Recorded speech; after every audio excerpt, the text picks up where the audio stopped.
Hello everyone. Tonight we're stepping into a garden where the roses appear flawless. The champagne is chilled, and the betrayal runs deeper than the wine flows. The air is warm and crisp, filled with that faint citrusy scent from lemon blossoms. This wedding took place at an estate in Napa Valley, California, not far from the vineyard-lined roads where people pay thousands to pretend their lives are perfect. But mine wasn't a pretense. You might not survive what I'm about to share if you've ever loved someone who turned your name into a transaction. So, before you get too comfortable, take a moment to like the video and subscribe, but only if you truly enjoy what I do here. Tell me in the comments where you're listening from and what time it is. I want to know if you're drifting off at 2 a.m. in Georgia or folding laundry in Michigan at noon. Now, turn off the lights, maybe get a fan going for some soft noise, and let's dive into tonight's journey together. I never thought the day I lost my son would be the day he said, "I do." And I don't mean I lost him to marriage. I mean, I watched him vanish right in front of me while holding a champagne flute I never ordered. His fiancée Belle had just leaned toward a waiter. Her voice was airy but slicing as she said, "The help eats in the kitchen." She didn't look at me, but she didn't need to. Her eyes slid right over my assistant, Elaine, who's been with me since 1993, and then past me entirely, as if I were a floral arrangement, ornamental, vaguely in the way. No one gasped. This wasn't a soap opera. But there was a pause, a moment, a hush just sharp enough to draw blood if you listened too closely. One woman, Diane from the San Francisco office, I think, looked down at her salad like it had just committed a social crime. A few guests tittered awkwardly, and my son, my Zachary, adjusted his cufflinks and laughed about hedge funds with Belle's cousin like nothing had happened. Elaine caught my eye, her expression unreadable, but I knew. I gave her a small nod. It wasn't the first slight of the evening. My name card at the ceremony read Margaret Langford instead of mother of the groom.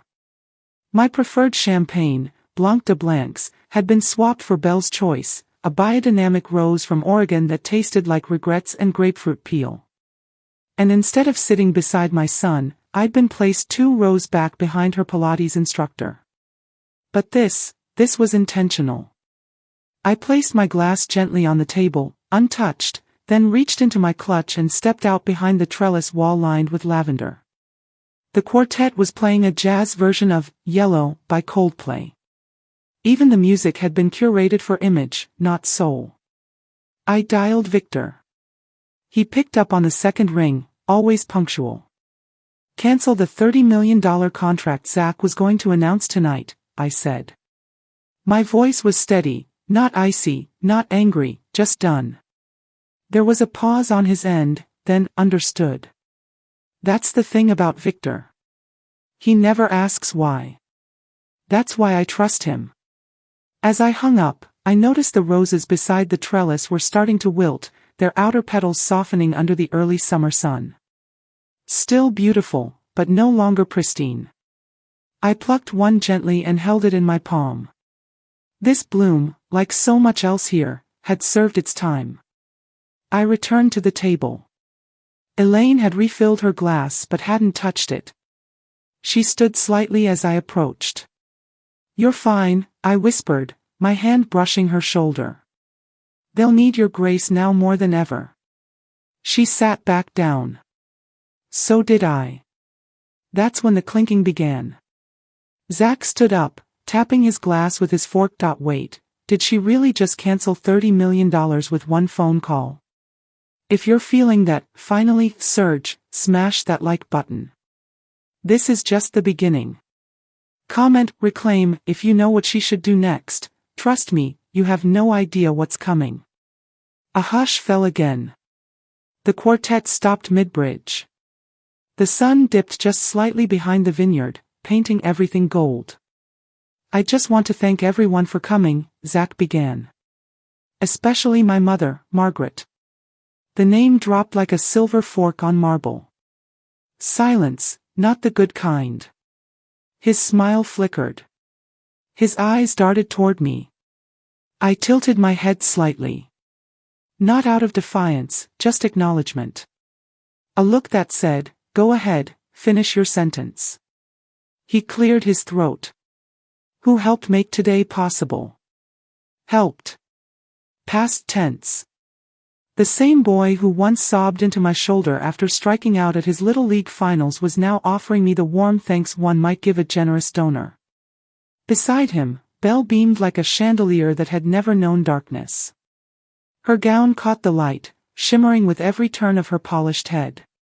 I sipped water. The toast rolled on. Polished, hollow, like quinoa toasts, pretty and well-styled but lacking soul.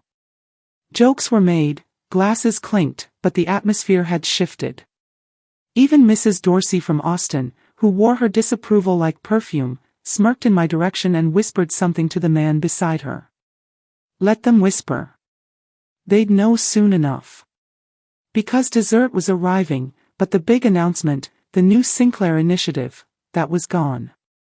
The partnership Zach had planned to unveil tonight with slides and smiles and backroom deals lined up like pearls was cancelled. The press kits would sit unopened. The donors would return to their Teslas, confused. The future he thought he'd secured was now a castle built on air.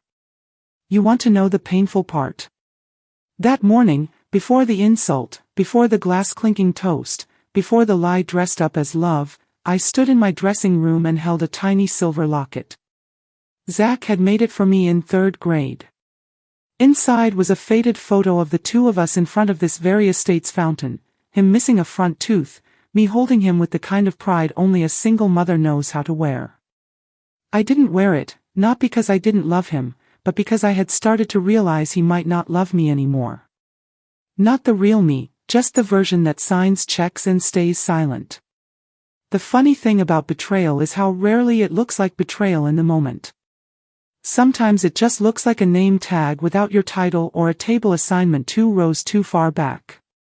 But in my case, it looked like a glass of rose and a son who no longer remembered how to say "Mom" with any meaning in his voice.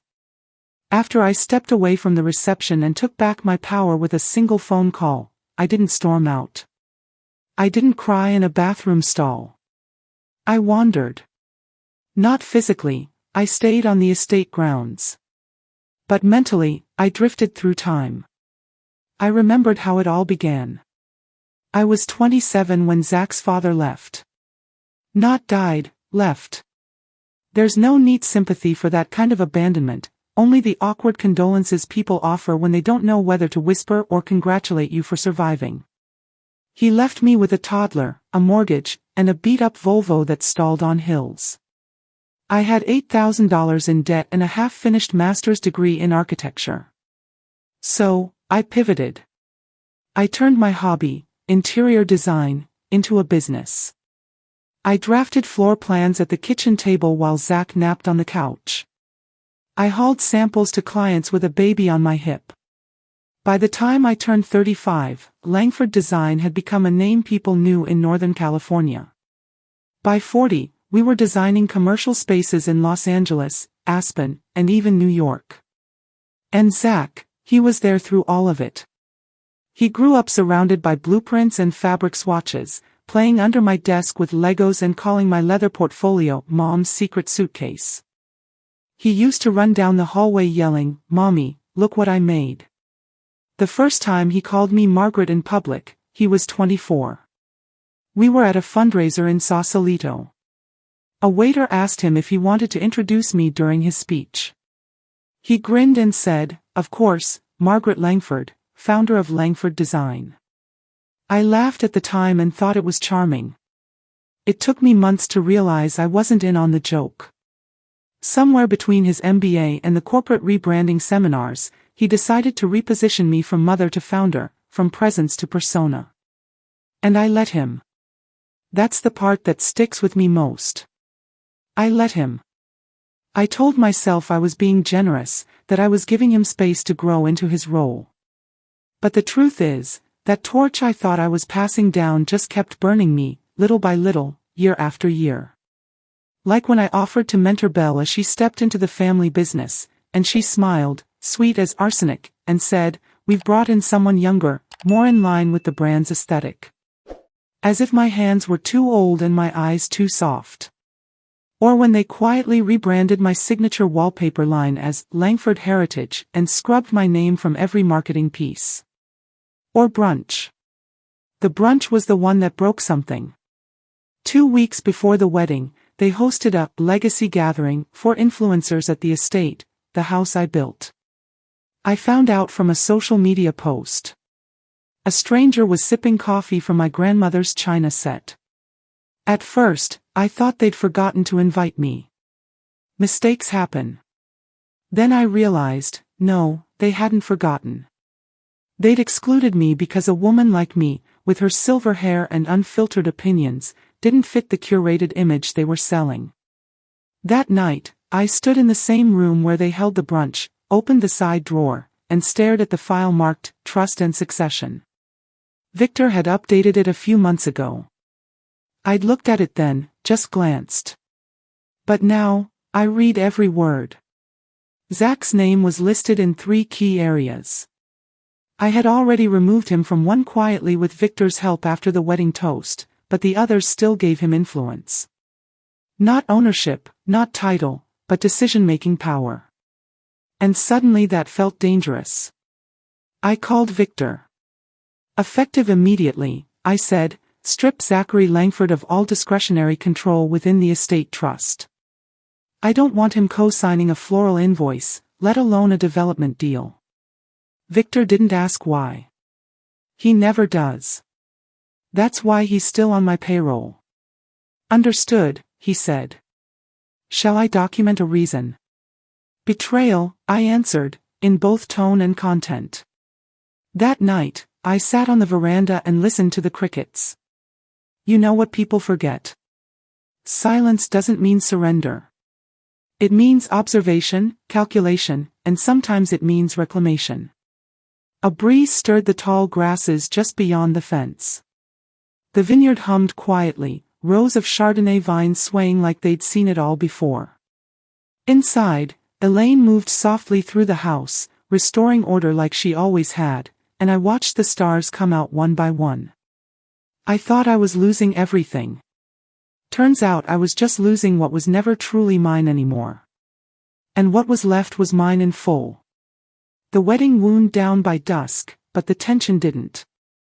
The DJ had shifted to overplayed classics, the kind of songs you're supposed to dance to with abandon, but no one seemed interested in dancing anymore. The mood was off-kilter, tilted like a painting hung slightly crooked, and everyone was too polite to fix it. Zach floated through the crowd like a politician, smiling, shaking hands, and handing out charm in pre-measured doses. Belle was in full performance mode, air kisses, practiced laughter, and that signature tilt of her head that made her diamond earrings catch the light just so. I stood beside the old fountain at the back of the Langford estate, a piece I'd personally designed down to the carved lions' heads, with a flute of sparkling water in hand, not champagne. That decision felt symbolic now. From here, I could see the ripple beginning. Guests were murmuring in tight clusters, glancing subtly toward the empty podium. The big announcement Zach had promised, the unveiling of the Langford Visionary Initiative, remained unspoken because it no longer existed. Victor had already pulled the contract quietly, professionally, and legally. By dessert, the press packets would be obsolete. Elaine approached me carrying a small silver tray with 2 lemon tarts and an envelope folded discreetly underneath. She offered me the tray like it was a ritual, which in some ways it was. Mrs. Davenport would like a word, she said, her voice low, eyes scanning the crowd like a Secret Service agent in pearls. I nodded. Now, Mrs. Lillian Davenport, there's a woman you don't underestimate. Her pearls are real, her politics sharp, and her memory long. She and my late husband used to host fundraising dinners together back when people still dressed for dinner and social media wasn't invited. She met me under the magnolia tree near the western edge of the garden. Her hat was wide-brimmed, the kind worn not for sun but for statement. I heard what the bride said, she began without pretense. No small talk, just aim. I said nothing. She sipped her lemonade, always 3 ice cubes, no mint. They forget who built the house they're partying in. Still, I didn't speak, but I looked her in the eye. She smirked. Well, don't forget who's still watching, dear, and who remembers exactly how the empire came to be. With that, she turned on her modest heels and walked back into the party, leaving the air behind her cooler and slightly more charged. The funny thing about old money is its silence is never passive.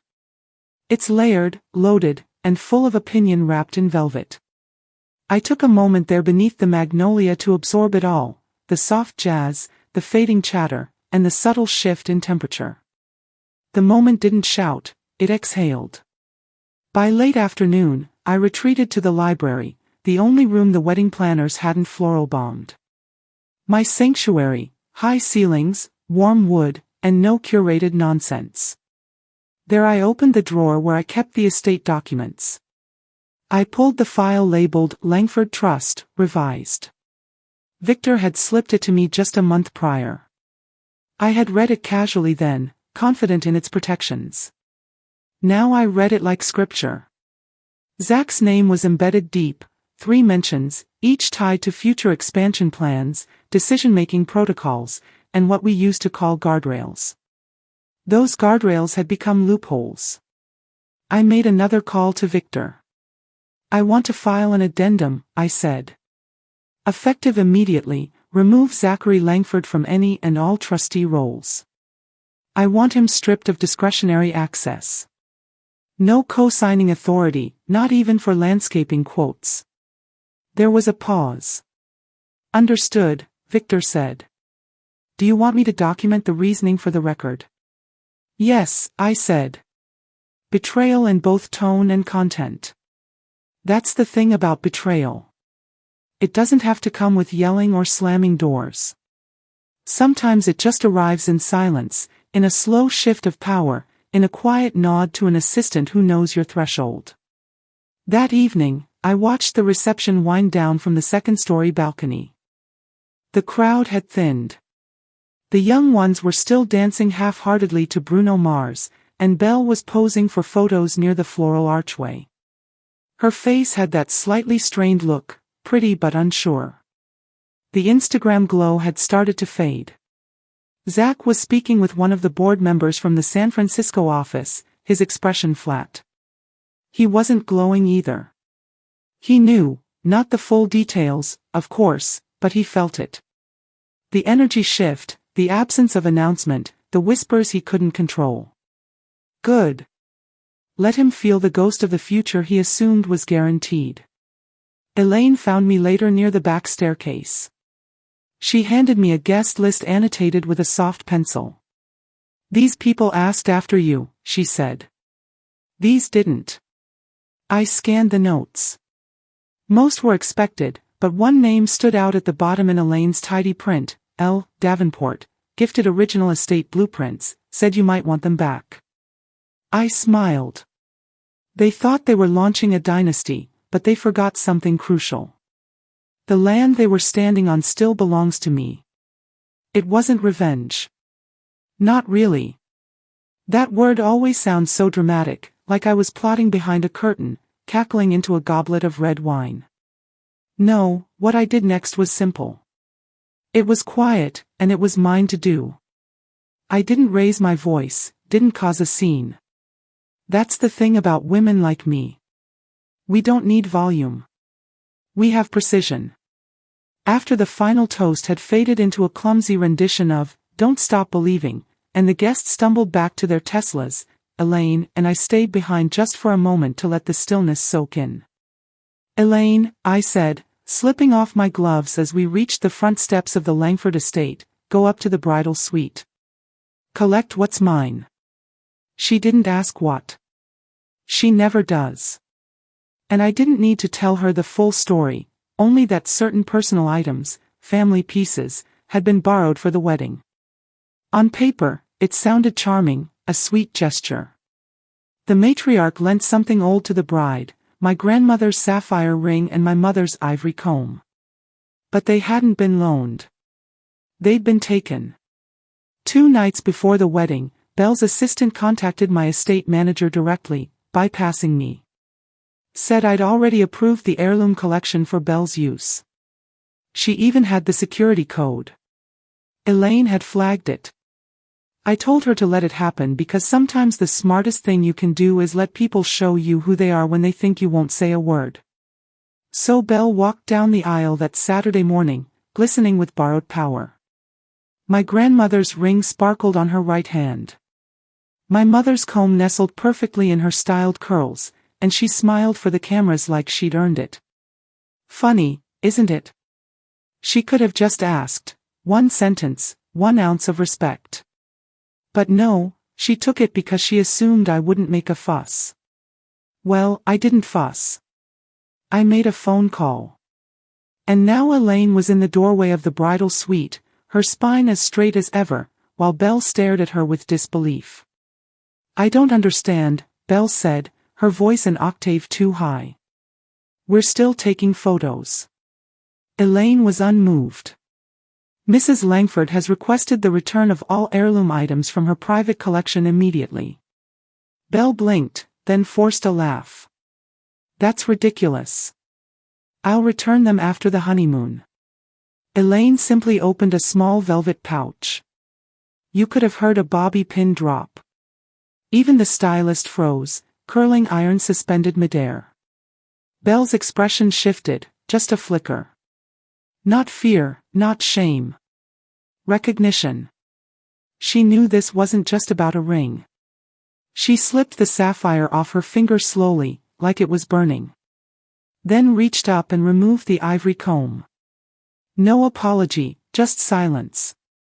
Elaine placed both items gently into the pouch, nodded once, and turned. By the time we reached the car, she handed it to me. I opened the pouch just to be sure. The ring was there, cool in my palm. The sapphire was still vibrant, as if it had been holding its breath. That ring has survived 3 generations of Langford women. It's been through boardrooms, hospital waiting rooms, and divorce court hearings.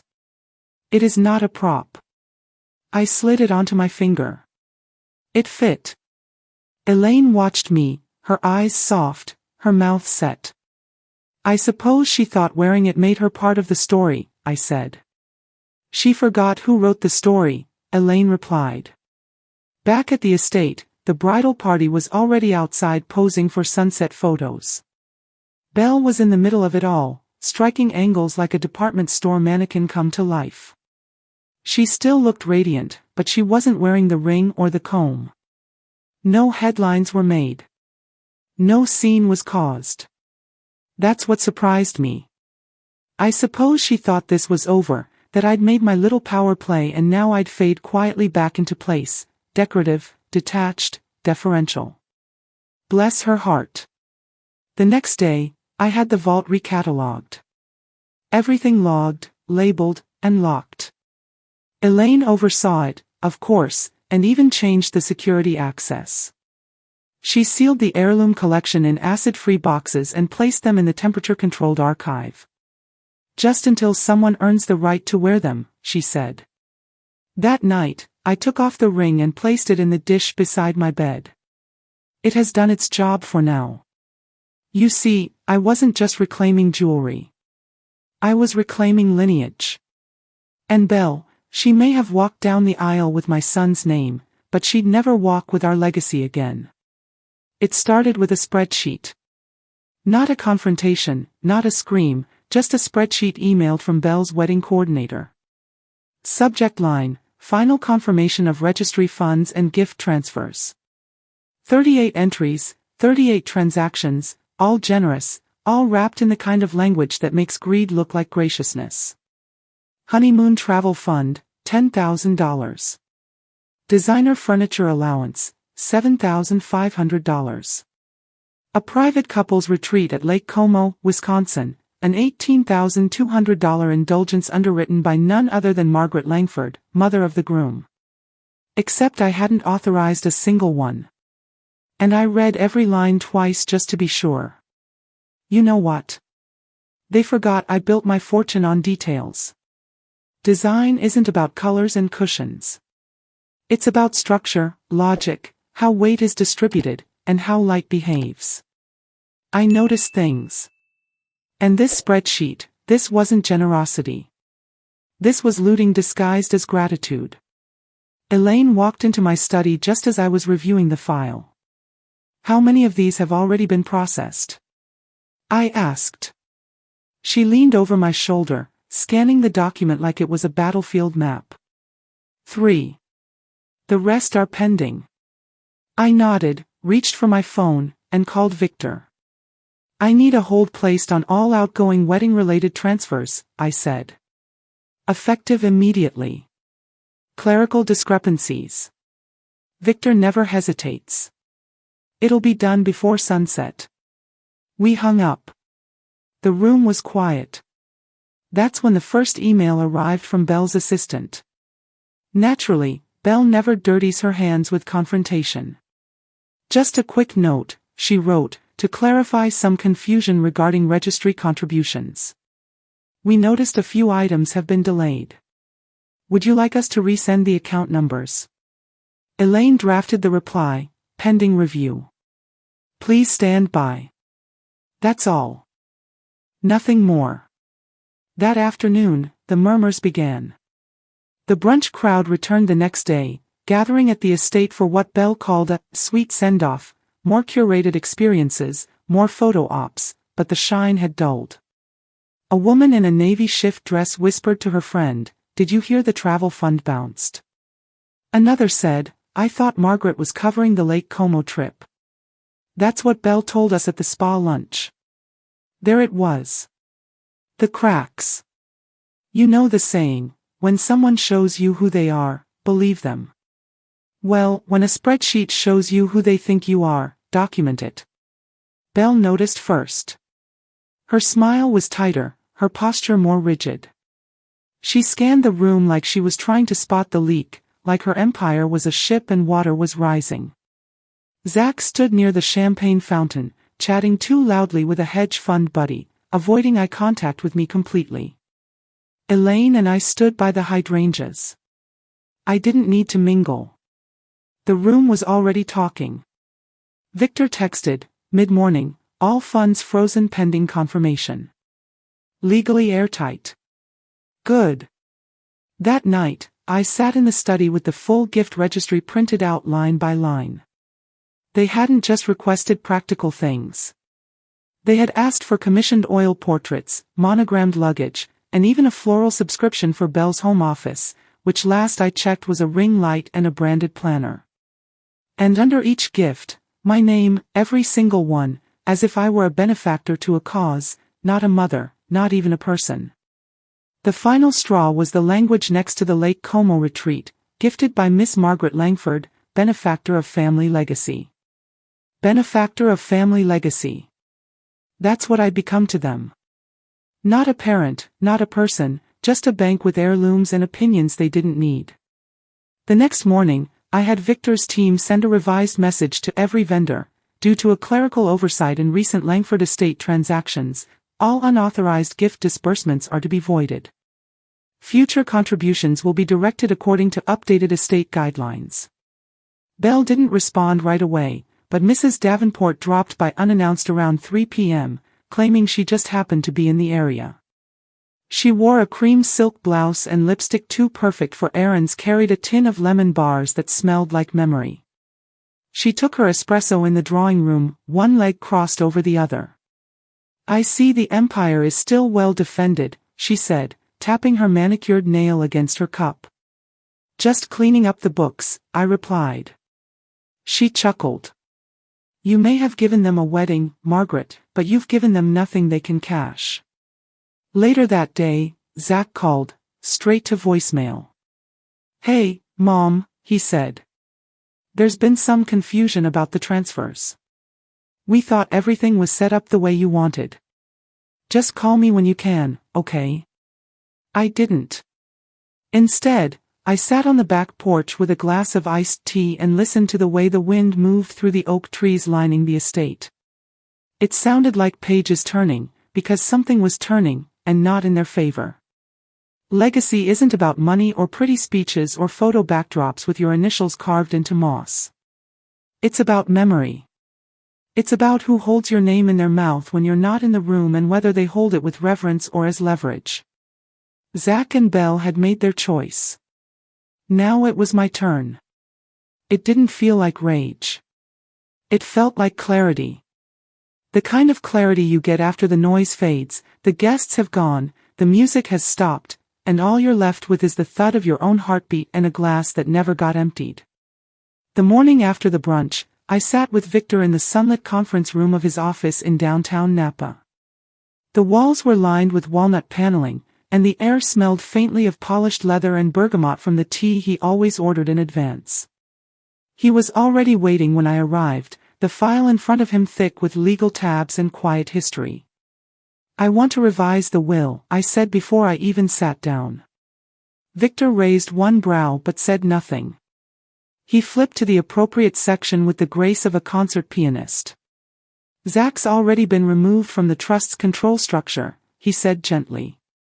"You want him out of the will entirely?" "No," I said, unbuttoning my linen coat. "That would be too obvious. I want him eclipsed." He sat back and laced his fingers together. "I want the majority of the estate redirected. Endowments, scholarships, and housing grants are all for design students, especially women of color, underrepresented voices, and first-generation creatives, the ones no one invited to the table." He nodded slowly. "And the rest?" he asked. I looked out the window. A vineyard rolled in the distance like a green sea of secrets. "Elaine," I said. "A substantial trust in her name. Something she can never be bullied out of. And Zach and Belle." Victor leaned in slightly. "Just enough to keep the lights on. Not enough to feel secure." He smiled. "A living trust." "Exactly," I said. "Let them believe I'm still generous. That's always been the illusion." Victor opened a fresh folder and began outlining the structure, pulling apart the scaffolding Zach thought was built for him and weaving it into something new, something lasting. "People think women like me are vindictive when we set boundaries. They think structure is cruelty. But what they forget is that we learned the hard way, the only walls that protect you are the ones you build yourself." When we finished, Victor closed the folder and exhaled. "You know this will sting." "Good," I said. "The truth is, I didn't do it out of spite. I did it out of protection, from manipulation, from guilt, from the long shadow of two people who loved my wealth more than they loved my memory. And because I know how people like Belle think. She plays the long game. She plans moves in advance like a chess player with a Pinterest board. So when Victor hesitated and said, 'You should know there are rumors,' I already knew it wasn't good." "What kind of rumors?" I asked. "She's been seen meeting with an attorney who specializes in elder guardianship." I blinked. "Guardianship? She may be laying groundwork," he said carefully, "to frame you as unfit to manage your own estate." The words didn't feel like a punch. They felt like ice water. "Unfit?" I repeated. "You mean confused, forgetful, fragile?" He nodded. "The kind of label that sticks." I sat back in my chair and let it wash over me. The manipulation wasn't ending. It was just evolving, growing teeth. They weren't waiting for me to die. They were preparing to push. "I've seen it before," Victor said softly. "Especially with matriarchs like you, women with wealth and memory. It's easier for them to take what they want if they can convince the courts you're just a story in decline." I didn't panic. I didn't cry. I planned. That night, I called Elaine and told her we were conducting a full audit, digital, paper, and verbal. Every conversation I'd had with Zach or Belle involved money, access, or estate decisions. I wanted it logged, time-stamped, and archived.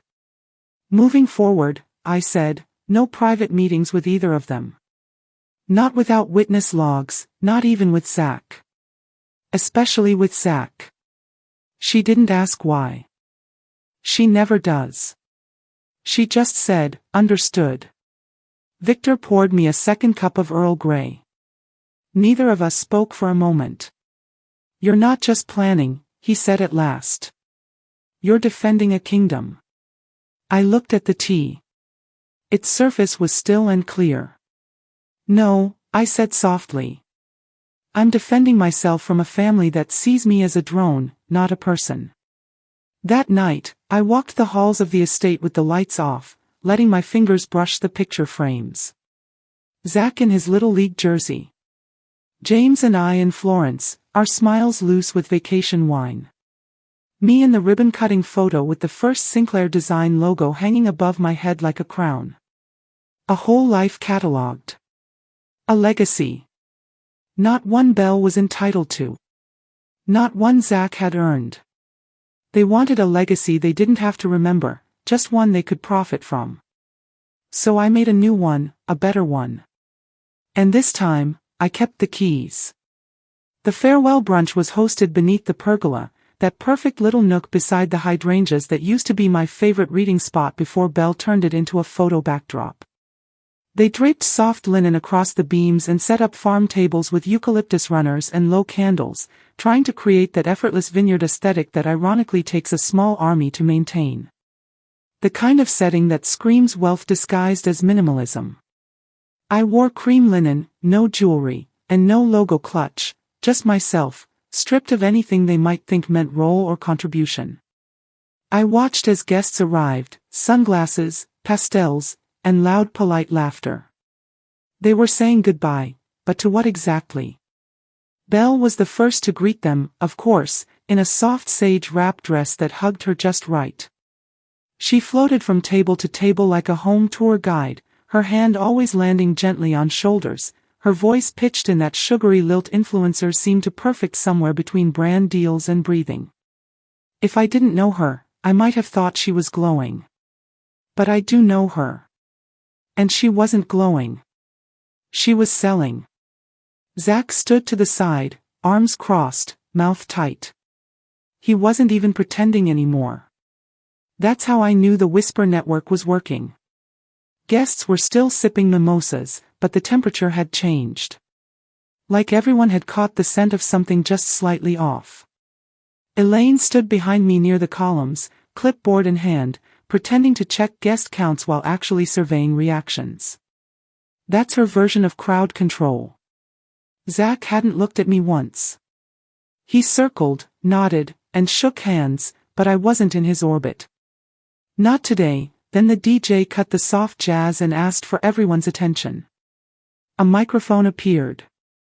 Belle gestured toward Zach to take it. Instead, I stood.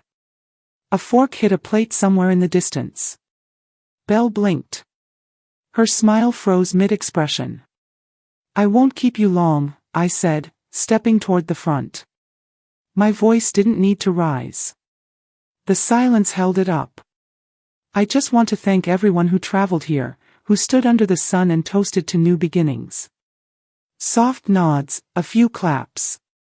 But I also want to talk about legacy. And then the room quieted completely. Legacy isn't built on photographs, I said, motioning toward the montage they'd printed of engagement pictures, filtered portraits, and then Belle's color-coded perfection, or wealth, or registries with monogrammed towels and vintage luggage. A beat passed. Legacy is built on love. Quiet, inconvenient, unsexy love. The kind that shows up after a chemo appointment. The kind that remembers your favorite pie, the kind that doesn't make you audition. You could feel the air shift. Legacy, I said, is what remains when the lighting is gone. When there's no camera, no audience, and no brunch. It's the version of you someone keeps alive when you're not in the room. I paused. And if there's one thing I've learned, it's this: legacy isn't what you leave behind. It's who keeps your name safe in their mouth. I raised my glass, water, not champagne, to truth and to whoever tells it. It took a moment before the clapping started, not all at once. Just one, Mrs. Davenport, of course, then Elaine, then a few others. Zach's expression was frozen. Belle looked like she was trying to decide between crying and throwing something. I finished my sip, set the glass down, and walked out from under the pergola, through the garden gate, and back toward the main house. Not fast, not dramatic, just sure. Elaine caught up near the rose trellis. "Well," she said lightly, "that'll be in the society pages before dinner." I handed her my clutch. "Good," I said. "Let them print the truth for once." She glanced back toward the gathering. "Zach looks like a man trying to plug holes in a dam with a teaspoon." "And Belle?" Elaine smiled. "Like someone trying to light a match in the wind." We didn't laugh because it wasn't funny. It was honest. That evening, back at the house, I found an envelope slipped under my study door. No handwriting, no return address, just a single note card inside. It read, "You didn't have to humiliate us." No signature, but the stationery was unmistakably Belle's. The font, the spacing, the drama. I burned it in the fireplace without blinking. Then I wrote my own note to Victor, detailing the entire brunch speech, the contents of the anonymous note, and the guest reactions. Elaine signed it as a witness.s. That's the thing about legacy. It's not just what you remember. It's what you record. Because people like Belle, they're always rewriting. And I won't let her write the final version of me. I wasn't eavesdropping. I promise you that. The walls in the East Corridor have always been thin. It's one of the quirks of this old house. Sound slips through them like perfume, especially at night when everything else quiets down. I'd gone up to retrieve my shawl. The air was cooling, and my bones, as they often do around twilight, had begun to ache in that slow, whispering way that only time can teach you to expect. As I passed the bridal suite, I heard their voices. Not shouting, not even sharp, just tense. "You said she'd be predictable," Belle snapped. "You said she'd do her gracious matriarch routine and roll over like always." Zach's voice was lower, colder. "Well, she didn't, obviously." There was a clink of glass being set down. "And now half the guest list thinks we can't afford our honeymoon," Belle hissed. "Do you know how that looks?" Zach didn't answer right away. And then, after a breath, "How long do we have to keep pretending to tolerate her?" I froze. My hand was still on the banister, the fabric of my shawl resting across my arm like it had weight now, like it knew something I hadn't meant to discover. Belle's voice was sharper now, clipped. "You said we'd have control by now, that she was old, that she'd just step aside." "She's almost 75, Zach murmured. "We just need one slip-up, one confused phone call, one missed appointment." My stomach turned, not in fear, but in recognition. "She's not going to hand anything over," Belle said bitterly. "You're going to have to take it." "She trusts me," Zach whispered. "She always has." There was silence. Then the unmistakable clink of a wine glass, Belle again. "Well, not anymore." I didn't stay to hear more. I turned, walked back down the hall, and didn't let my steps make a sound. Did your blood just run cold? Mine did. If you've ever suspected someone was planning your downfall while smiling at your face, this hits different. Subscribe if you believe some truths can only be heard through thin walls. Comment, what would you have done? When I reached my study, I closed the door and pulled the small voice recorder from the drawer beside my journal, the one I used to dictate notes for the memoir I never wrote. Elaine had tucked it into my purse after the brunch, just in case. Sometimes, she'd said, they don't lie with words. They lie with omission. I hit a record. I spoke slowly and clearly. I stated the date, the time, and the location. I documented the entire exchange I just overheard, word for word. Elaine witnessed the statement and signed the envelope as I sealed it. Victor received the file by courier within the hour. I didn't cry. I poured a glass of Merlot instead. Not my usual Pinot Grigio, something darker, thicker. It had been opened for Zach's law school graduation. I remember he didn't like it. Too bitter, he'd said that night. It tasted exactly right. I sat in the leather chair James had bought for me in Florence back when he thought furniture could fix posture and intention. And I let the truth settle over me. They weren't waiting for me to die. They were planning how to help it along. Just enough, of course. Just enough to convince a judge I needed help with my affairs, just enough to nudge me into a conservatorship. Quiet, painless, legal. That's the most terrifying kind of betrayal. The kind that wears suits and carries contracts instead of knives. I didn't sleep that night. I listened to the creaks in the house, to the wind against the shutters, and to the echo of Zach's voice behind that door. Just one confused phone call. That's what I was to him now. A potential liability, an estate in waiting. I stared at the portrait above the fireplace. Zach at age 9, arms flung around my shoulders, cheeks red from Little League and sunshine. My boy, my beautiful boy. I raised that, I whispered. Then I opened the small black book Elaine and I had prepared months ago. The one with emergency contact protocols, trust outlines, and codes to our new financial architecture. I turned to the final page, the backup access codes, the digital vault keys, the last defense, and I changed them. New passwords, new sign-ins, and new restrictions. Victor and Elaine each received copies. No one else. The next morning, I wore navy, not black. Black was for mourning. The navy was for clarity. They thought they were planning ahead. They didn't know I had already arrived at the end. And from where I was standing, it looked a lot like freedom. Society loyalty is only loyal until it's inconvenient. I don't say that bitterly. I say it with the full awareness of a woman who has hosted more garden luncheons than most have had dental cleanings. That loyalty, it's woven like a silk scarf.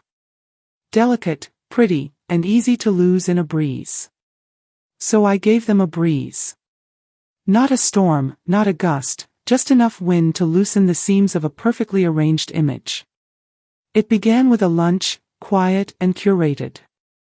6 women I've known for decades. Wives of judges, patrons of museums, former editors of style magazines that no longer print but still wield social power at fundraisers.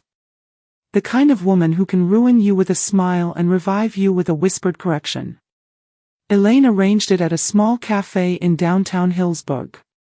Nothing showy, just the right balance of pressed napkins and local honey. I didn't mention Zach or Belle. I didn't need to. I simply let a few truths slip like pearls off a snapped string. I've stepped back from the family trust, I said, stirring my tea with the calm of someone who is very much not stepping back. Legacy fatigue, I suppose. I've decided to fund women's initiatives directly, bypassing the family bureaucracy. Soft gasps. One woman blinked in admiration. Sometimes, I added, when you give someone everything and they still treat you like a wallet with opinions, it's time to adjust the estate. That landed like a spoon on fine china. Not a clang, just a shift. By the end of lunch, the two had asked to meet Victor. One slipped me the card of a women's foundation in Washington, D.C., and all 6 left knowing that Margaret Langford was no longer silent or sentimental. The following Tuesday, I sent a bottle of vintage rose to Mrs. Davenport. No note, just the label and the year she divorced her second husband. It was a signal. By Friday, she was hosting her own brunch. No Langfords were invited, but I know for a fact my name came up 9 times, 3 in admiration, 4 in concern, and 2 in quiet fear. You don't have to wage war to shift perception. You just have to remind people who they benefit more from siding with. Meanwhile, Zach called twice. I didn't answer. Silence, I've learned, is louder than apology. It's also a wonderful conversation starter, just not for the one who caused the harm.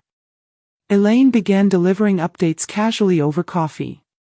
Mr. Channing mentioned that Bell's foundation was denied matching funds, she said one morning, handing me a scone. Seems the board no longer considers her a controlling party. Another day, while we walked the garden path, she added, the Pattersons have moved their gala to early spring. Didn't want it too close to the Langford fundraiser. These weren't accidents. These were recalibrations, and Zach noticed at the quarterly board meeting, my first one skipped in 12 years. He brought it up on record. I'm concerned about optics, he said, twirling his Mont Blanc pen in slow, nervous circles. There's been confusion about leadership direction. Some of our donors are uncertain. Victor, seated 2 chairs down, leaned forward. That's the consequence of standing in someone's shadow, he said evenly. You never know what shape your own makes. Zach didn't respond. I had wine that night, not to celebrate, though I'll admit satisfaction tasted better in stemware, but because I finally felt steady, solid, and safe in my own silence. This wasn't revenge. This was a reclamation of dignity, of legacy, of voice. Elaine and I updated the Sinclair Design internal directory the next morning. Zach's title stayed the same, Managing Partner, West Coast Operations. Mine, Founder Emerita. No forwarding number. Let them send their questions into the void. That's the thing no one tells you about legacy, especially the kind you build with your own hands. They will try to inherit it. They will forget who built it. They will mistake your silence for surrender. And if you let them, they'll rewrite your name as a footnote in their story. But not this time. This time I had the pen. They always thought the company was his. That's the irony, really. Zach, with his cufflinks and buzzwords and silk pocket squares, was the face they put on the brochures, the shiny wrapper, and the polished pitch. But Zach never built anything. He inherited scaffolding, called it vision, and because no one ever asked where the steel came from, he assumed he'd forged it. So I showed him what it felt like when the scaffolding slipped. It started with what Victor and I always called the ghost portfolio. Quiet holdings I'd collected over the decades. Real estate, blind trusts, licensing rights, and dormant patents. Not glamorous, not public, but stable, profitable assets. They lived beneath the surface of Sinclair Design like roots under a carefully trimmed lawn. Zach thought they were just background noise on a balance sheet. He never once asked where they came from. So one quiet Tuesday, I began divesting. Not everything, just enough to create tremors. A boutique hotel group we'd quietly backed sold. That licensing deal with the Scandinavian textiles firm was reassigned. The long-dormant Sinclair Legacy Collection, once promised to Belle as her passion project, was purchased in full by a nonprofit I founded that very morning. One dedicated to mentoring women in design. By Friday, 1/3 of Zach's so-called portfolio successes had vanished. Not in scandal, not in litigation, just disappeared, the way ghosts do. Victor called that afternoon, his voice as always calm. Your son has requested an emergency meeting with the board, he said. He wants to address irregularities in asset stability. Will you need me there? I asked, already knowing the answer. No, he replied. Let him try to explain the house of cards without the architect. That afternoon, Elaine and I sat in the garden sipping hibiscus tea. The camellias were blooming early again, always a sign of false spring. He called again, she said, glancing at her phone. Twice, actually. Left a voicemail. I want to clear up misunderstandings. I'm not confused, I said. He is. That evening, Sinclair Design released a formal statement, due to ongoing restructuring, certain assets have been reallocated to better align with the company's philanthropic mission. The press didn't bite. It wasn't juicy enough. But the right people noticed. Zach's name stopped appearing on fundraiser flyers. A design council summit he was slated to chair was rescheduled indefinitely. His glow dimmed. Sinclair wasn't sinking. It was simply shrinking until only the truth remained. A few days later, I received a letter, handwritten. That surprised me. Mother, I don't understand what you're doing. I've worked so hard to keep this family strong, to honor what you built. I know Belle has made mistakes. We both have, but we're trying. Why are you cutting us out of everything? Z. He'd underlined everything twice. The ink had smudged. I wondered if his hands were shaking when he wrote it. I read the letter once, then set it down beside my tea. Elaine walked in a moment later and saw it. You all right? She asked. I nodded. I just keep thinking. I handed him everything, and he looked at it like it was a menu. She said nothing. Just placed a hand on my shoulder and waited. I should have made him earn it, I whispered. Or at least understand it. You're doing that now, she replied. And she was right. That afternoon, I called Victor. I want to donate the licensing proceeds from the Sinclair Legacy Collection, I said. To women in transitional housing. Use the name. Let the Sinclair brand mean something again. He exhaled a small laugh. That'll sting. Good. Later that night, I sat beneath the reading lamp in my sunroom, the one Zach had gifted me for Christmas a decade ago. He'd said it was for my moodier chapters. I'd laughed back then. Now I flipped the switch and let its soft light spill over the room. This wasn't about punishing him. This was about correcting the story. Zach never understood that money isn't legacy. It's a memory that holds weight. And when you build your success on borrowed scaffolding, the ghost always comes calling. It arrived in a plain white envelope. No return address, no seal, just a photo. I knew it instantly. Zach's graduation day from Stanford. He was 23. His cheeks were still soft with youth, flushed with champagne and borrowed confidence. His arms were slung around my shoulders like a child playing grown-up. I wore navy, my favorite suit, with the pearl buttons James had bought for me during our last trip to Charleston. We were smiling, both of us, as if the world had just begun and all we needed was each other.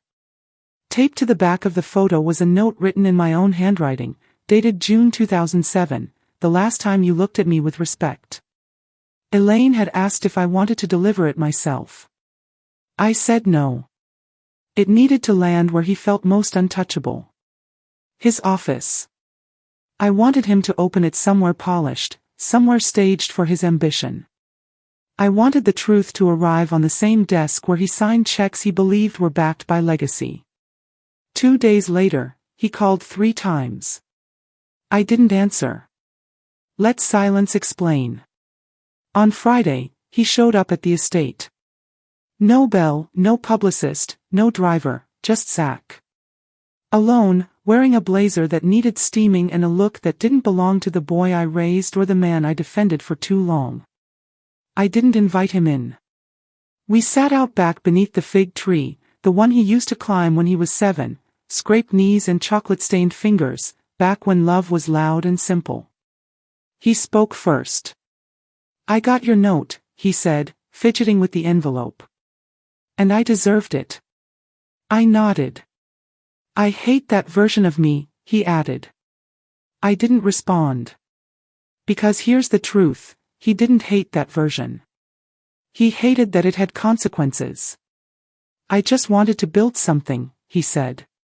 To be someone. You are someone, I said softly.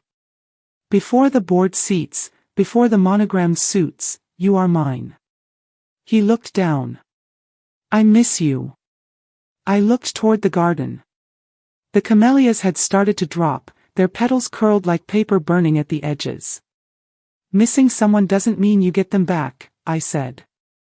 He swallowed. I didn't come to ask for anything. I turned to him. No. He shook his head. Not money, not a seat on the board, not even forgiveness. Then why? He took a breath.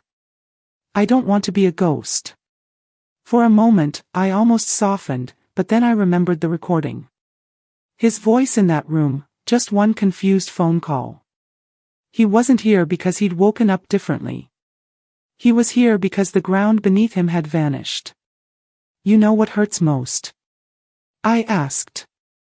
He looked up. It's not the manipulation or the money or even Belle's games. He stayed quiet. It's knowing that I raised a son who stood beside a woman while she erased me one cruel remark at a time, and you said nothing. He blinked. I didn't think you'd care. That was the fatal wound. You thought I didn't feel, I said. That strength meant silence. He stood slowly. I'm sorry. I believe that, I said. And I did. But sorry, I've learned, that isn't the key. It's a mirror. It shows you where you were, but it doesn't unlock the door to come back. He lingered for a moment. You're done? He asked, voice low. I'm done, I said gently. That's not rage. That's peace. He nodded once. No hug, no pleading, just the quiet sound of resignation. He left the way he'd arrived, without ceremony. And I stayed beneath that fig tree, watching the light filter through its branches, dappled and slow like breath. That moment wasn't a triumph. It wasn't a victory. It was the echo of a bond that had already snapped. The scar wasn't silent. It had simply stopped asking to be seen. I didn't call a press conference. I didn't hold a family meeting in the library with pastries and polite grief. I just left. One quiet Friday morning before the sun even crested the Vineyard Hills, Elaine and I packed up my office. 42 years of design plans, models, sketches, ledgers, awards, and photos, all neatly boxed and labeled in her perfect script. Legacy, private. The only thing I left behind was the brass nameplate on my office door. It read, Margaret Maggie Langford, founder, past tense. Elaine handed me one final envelope before we closed the door for the last time. Inside was the press release Victor had drafted, exactly as I'd written it. After 4 decades at the helm of Sinclair Design, Margaret Langford has formally stepped down from her leadership role. She will continue her philanthropic efforts through the Langford Initiative, supporting women in design entrepreneurship and education. No mention of Zach, no Belle, no family, just me and the future I had chosen. The call came just after 9 a.m. I was at the lake cottage, standing barefoot in the reading nook, adjusting the shelves with Elaine. The air smelled like lavender and possibility. My phone buzzed on the counter. Unknown number.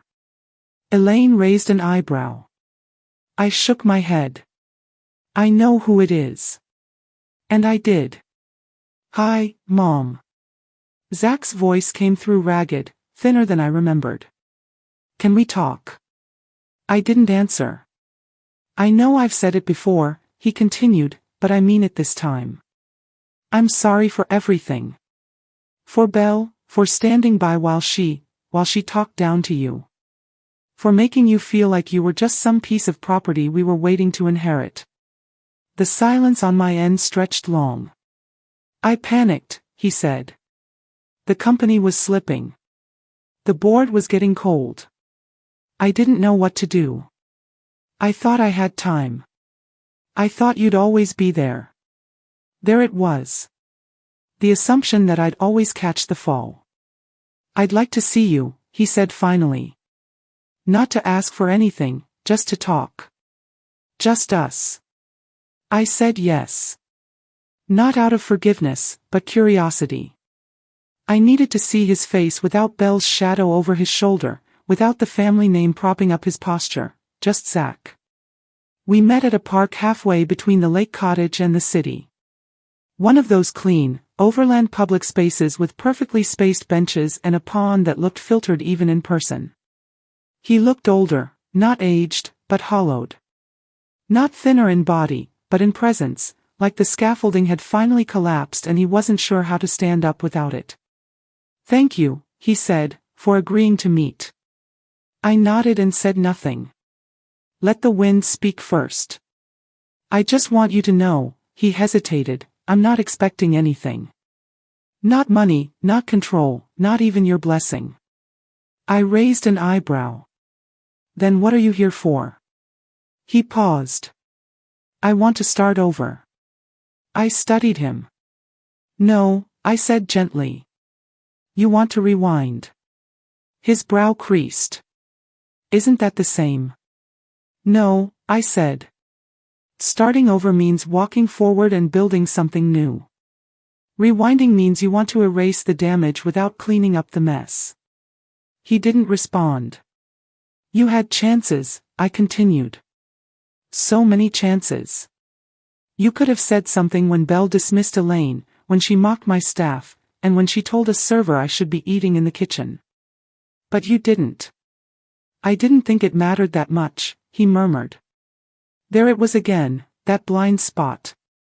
"You thought legacy meant name," I said, "but legacy is memory, and you let her rewrite mine." He reached into his coat pocket and pulled out something wrapped in soft tissue. "I found this in a drawer," he said, "from when I was little." I unwrapped it. It was a drawing, crayons, stickers, and a crooked heart in place of the O in Mom. A figure with gray hair and wide hips holding a tray of cookies. My mommy is a boss. For a moment, it pierced through me. The tiniest cut of real memory. I folded the paper gently and handed it back. "I remember her," I said. "But she doesn't live in the same house as the woman you treated like an ATM." He looked down. "So this is it?" I nodded. "There's no going back." We sat in silence, not angry, not tense, just final. "I raised a son," I said. "You raised an ambition." He didn't argue. Just nodded once and tucked the drawing back into his coat. We didn't hug. We didn't cry. We just stood, the wind moving past us like the last few pages of a chapter flipping toward the back cover. He turned and walked toward his car. I didn't watch him go. I looked at the lake instead, watching the sunlight blur across its surface, quiet, peaceful, the way I imagined my own reflection finally looked again. It dropped on a Tuesday morning just after breakfast, just before the sun had fully cleared the ridge above the lake. No leaks, no teaser quotes, no anonymous sources close to the family. Just one clean press release printed on crisp ivory stock with the Langford Initiative letterhead embossed in soft gray at the top. Final statement from Margaret Maggie Langford regarding the future of Sinclair Holdings. I sat on the porch of my lake cottage with a mug of strong Earl Grey in one hand and the silence of absolute certainty in the other. Elaine was inside on a call with Victor, but I didn't need to be in the room anymore. The words had already been spoken. After over 4 decades of service, investment, and leadership, Margaret Langford, have divested fully and permanently from Sinclair Holdings. I retain no legal, financial, or advisory role in the company. The $30 million previously allocated for Sinclair expansion will be redirected through the Langford Initiative to fund education, housing, and entrepreneurship for women of color in the creative industries. Legacy is not a corporation. It is not a last name. It is who keeps your name safe in their mouth when you're not in the room. That last line was for Belle. Of course, I didn't mention her by name. I never would. But if you build your empire on monograms and magazine spreads, you know when your ears are burning. It took less than an hour for the calls to begin. Elaine filtered everyone, reporters, former clients, 2 podcast producers, and even a luxury home magazine I hadn't subscribed to in 15 years. The headlines rolled in by early afternoon like tidewater, Matriarch walks away from empire, redirects millions. Maggie Langford's final move, grace, teeth, and a whole lot of power. No mention of Zach or Belle in final statement, fueling rumors. I didn't reply. I didn't have to. The words were already out there. Around 2 p.m., Mrs. Lillian Davenport pulled up in her navy Cadillac. She wore enormous sunglasses and carried a tin of lemon bars I'm 98% sure she'd made fresh that morning. She didn't knock, she just waltzed onto my porch like the breeze itself. "You've done it," she said, settling into the rocker beside me. Dropped the match. Didn't even flinch. I smiled. Matches don't scare me. I've been through the fire. She poured herself a glass of tea from the pitcher Elaine had set out.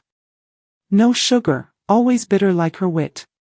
"Zach called me," she said after a beat. I raised one eyebrow. "He said he's taking time away." Sounded like a man who just discovered the parachute was decorative.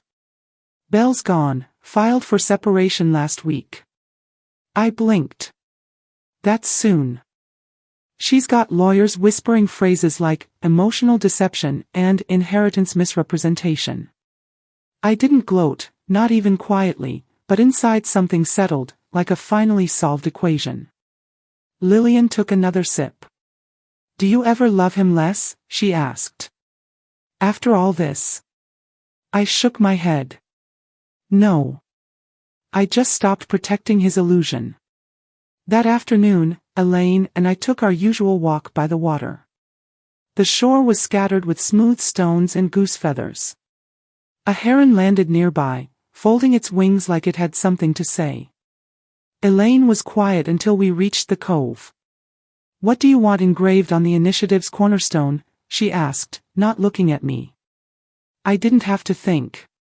"Tell the truth, even if it costs you everything." She wrote it down in the little leather notebook she carries everywhere. We walked in silence after that, not awkward, just full. That night, I lit a fire in the hearth, poured myself a modest glass of wine, and didn't think about Zach or Belle or the Sinclair name they'd treated like a promissory note. I thought about my own hands, building, signing, reclaiming, and I slept deeply, dreamed even.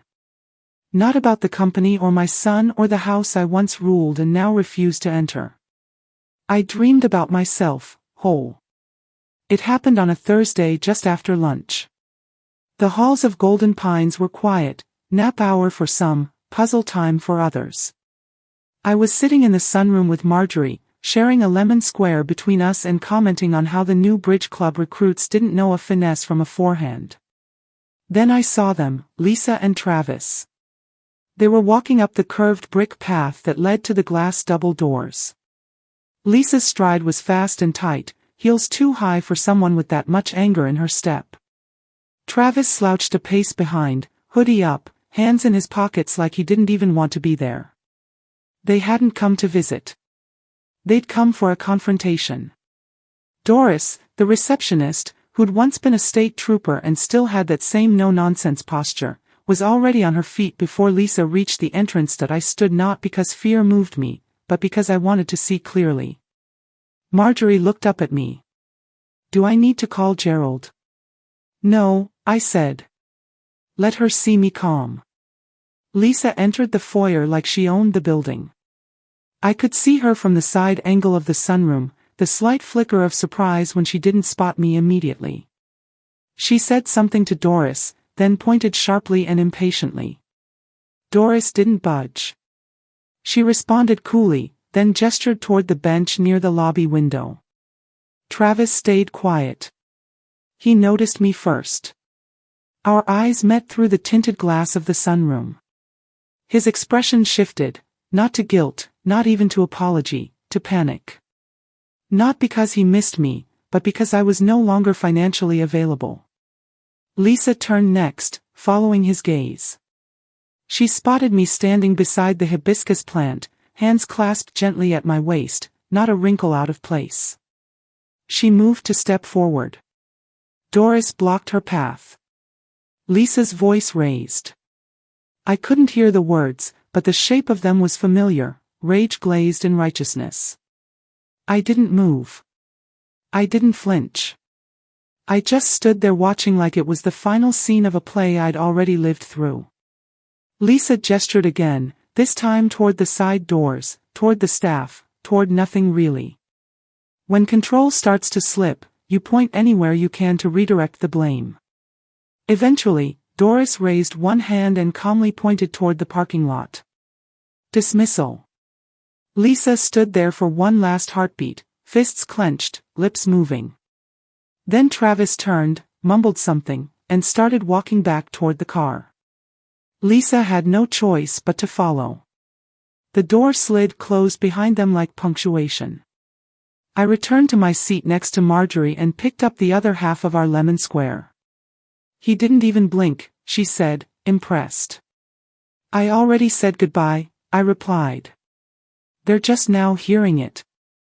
Later that evening, Gerald stopped by with a canvas tote full of scones and fresh lilacs from his garden. We sat on the back porch by the koi pond, glimmering under the porch light. She came all this way just to be told no. No, he said, shaking his head. She came to be feared, I replied. But I wasn't. He sipped his tea. They'll try again. I know, I said, staring into the steam. But I won't. That night, after Gerald left and the house quieted again, I wrote a single sentence in my journal. When they came with fury, I stayed with peace. That's how you know it's over, when you don't need to yell back. I tore the page out and placed it in a silver frame beside my bed, because next time they come looking for a reaction, all they'll find is a reflection of themselves on the other side of a locked door. It arrived 2 days later, a small ivory envelope slipped into Golden Pines' mailbox by hand. No return address, but I knew the handwriting the moment I saw it. That neat, affected cursive that tried too hard to look casual. Lisa's. I stared at it for a minute on the mail counter. Marjorie walked past me with her crossword puzzle and paused. From her. I nodded. Want me to open it for you? No, I said. I don't need anyone else to see this lie. I didn't open it there. I carried it upstairs to the small writing desk where Cliff used to sit when he wrote birthday cards and letters to old war friends. I waited until the sun hit the far window just like it always did in the late afternoon. Then I sat, exhaled, and opened it. The first word, Mom, not Dear Mom, not I'm sorry, just Mom, like she still had the right. The letter was 3 paragraphs. The first, shaky regret. Things got out of hand. I never meant to make you feel pushed aside. It all happened so fast. She used the word misunderstanding like a paper towel pressed against a flood. And then came the real reason she wrote, we're having a hard time. The bills are piling up. Travis didn't qualify for the car loan after all. There it was, the mask buried inside the apology like bait in a sugar cube. I thought we could talk, she wrote. We all miss you. I sighed, folded the letter in half, and stared at the envelope again. It felt thick, too thick for just paper. I reached inside. There it was, a check, torn slightly at one corner, drawn from one of the joint accounts she'd once set up, supposedly just to help Mom stay organized. Amount, $3,500. In the memo line, car repairs. The check was signed Margaret Langford. But the signature wasn't mine. I didn't need a handwriting expert. I'd signed my name too many times to mistake someone else's performance of it. She'd forged it or saved a copy, or both. The point wasn't which. The point was that even now, after everything, she thought she could still write my story in my own name. I folded the check in half, then in half again, then one more time until it was a neat little square of silence. I walked it straight to the community shredder at the front desk. Doris raised an eyebrow. That from the fire starter? I dropped it into the machine. Yes. The blade's word. The paper became dust. I left the envelope on my desk, open. Let it sit there like a carcass, a reminder that not every letter is meant to be answered. Later that afternoon, Gerald arrived with updates to the trust paperwork and a new set of forms from the estate lawyer. We sat in the sunroom again, our usual tea between us, birdsong outside. He saw the half-folded letter still on my desk. She tried again. She still thinks I'm a mark, I said. But you're a mirror, he replied. And mirrors don't lie. That night, I didn't journal. I didn't need to. The sentence was already written in my mind, clear and final. I don't care what you meant. What you did was enough. The next morning, just before breakfast, Gerald called. The trust flagged another forged check, he said. Same account, same fake signature, same handwriting. And a voice message she left for a bank rep, asking about your balance as though she still had the right. There was a pause. Then he added, the financial abuse specialist filed a report. The Elder Protection Unit is reviewing it. It's moving quickly. My chest didn't clench. It expanded because I finally understood. I hadn't just escaped. I had set the trap. A few hours later, 2 plainclothes officers visited Golden Pines, courteous, kind.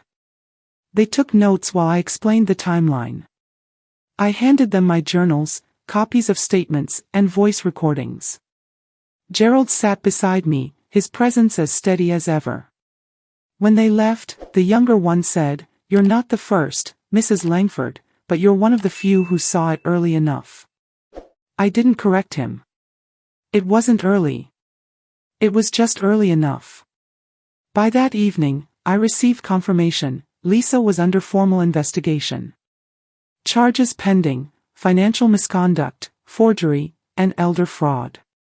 Travis's name was mentioned too, linked to one flagged transaction. I didn't celebrate, but I did sit quietly on the garden bench near the koi pond, watching the fish glide like memories beneath the water.